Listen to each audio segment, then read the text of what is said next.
আপনি বা আপনার পরিবারের কেউ বিবাহযোগ্য পাত্র বা পাত্রী, আপনি মনের মতো কাউকে খুঁজে পাচ্ছেন না, বারবার বিয়ে ঠিক হয়েও ভেঙে যাচ্ছে, যার ফলে আপনি মানসিক কষ্টের শিকার।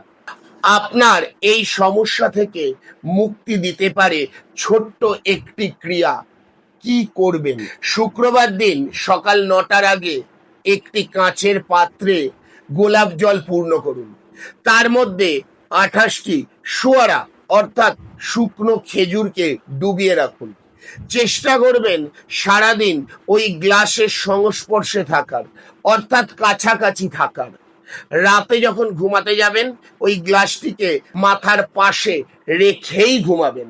পরের দিন সকালবেলা ওই গ্লাস সমেত ওই যে জলের মধ্যে সোয়ারা অর্থাৎ শুকনো খেজুরটি ভেজানো আছে তা প্রবাহিত জলে আপনি বিসর্জন করে দিন বা ভাসিয়ে দিন। দেখুন 3 থেকে 4 সপ্তাহের মধ্যে আপনি মনের মতো পাত্র বা পাত্রীর সন্ধান পাবেনই পাবেন, যে আপনার সারা জীবনের জীবন সঙ্গী হয়ে উঠবে। হর হর মহাদেব।